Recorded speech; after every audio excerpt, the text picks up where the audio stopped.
Valentino, the last emperor, the legendary Italian fashion designer, died today in Rome at the age of 93. His mom may have scoffed when he was a kid, but Valentino made his dreams come true.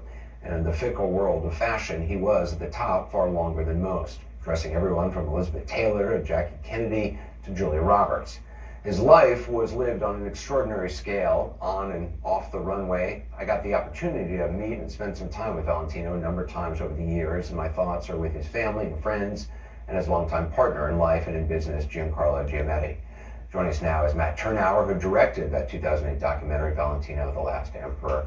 So Matt, I appreciate you being on. It's called The Last Emperor. He really was this larger-than-life figure, and it's a particularly fitting title today. Can you just talk a little bit about what interested you about him and what you saw up close? Well, I gave the movie the title The Last Emperor, and I remember he and Giancarlo said, no, we don't like it. But I think in retrospect, it really holds up. What I ended up capturing when I spent 2 years for him making the movie was really the twilight of the last great moment of European fashion. And he and Giamatti reinvented the game of fashion. They started in the early 60s, and then they made it global fashion. They were at the forefront of that in the 70s all the way up through the retirement in the 2000s. And you see this rarefied world of luxury and style, and someone who really embodied his own brand by being the designer at the top, but also living the lifestyle that he projected onto his clients. I mean, the lifestyle he lived of private jets and private yachts and multiple homes and just meticulously curated. I mean, just beautifully, kind of living on a scale that it's kind of unimaginable, even for billionaires who just don't have the kind of style and taste he had. Yeah, no one can really figure out how they did it. I mean, they did have a big budget, but they really maxed it out. There was one moment when we got on the Gulfstream private plane and there were 5 pugs in tow that, various butlers were loading onto the plane, and they all were sitting in a row on a banquette at the end of the plane. It's sort of an iconic shot in the film that even people with tons of, there they are, you can see them, with tons of money, don't live like that. They really were over the top. Gianni Agnelli, who was sometimes called the unofficial king of Italy, as the chairman of Fiat, said, "I actually don't know how Valentino does it. He lives better than I do." What was it about the pugs, by the way, that made them his breed of choice? It's interesting. He was so obsessed with beauty, and pugs. I actually love pugs. I think they're adorable and wonderful. They're very human dogs, but they're not traditionally beautiful when you kind of put them in human terms. But I don't know, maybe it was the contrast of their stubbiness when he was all about an elongated silhouette. They were anything but that.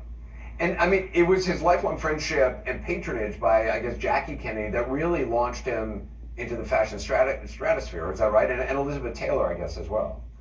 Yeah, I mean, they chased movie stars and put their dresses on them before anyone else really did that. But it was Jackie Kennedy after the presidency, when she was a widow in New York and depressed, and a friend of hers said, "There's a young designer in town, why don't you go get a new wardrobe, see what he has to offer." And she went to a trunk show of Valentino and she bought the entire collection, and she wore him exclusively for more than a decade and really made him a household name. In fact, her second marriage was in a dress designed by Valentino.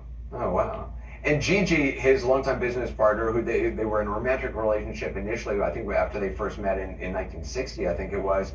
Yeah. Giancarlo posted a tribute to Valentino this afternoon on social media with just the word forever.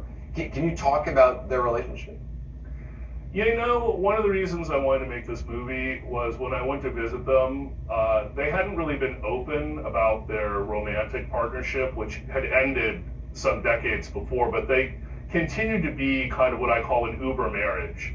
And I think it's just a wonderful example of a kind of spousal relationship that transcended romance and went into business and just a total lifestyle, and much more than 50 years that they spent together after having met. You see it there on the Via Veneto in 1961. It was really one of the most extraordinary relationships I've ever seen, and that's really what I made the movie about. Yeah, and I mean, to those who were close with them, I mean, you can't think of one really without the other in so many ways, both in business and in life. Matt, I hope a lot of people watch the documentary. They can watch it streaming. Valentino, it's called The Last Emperor.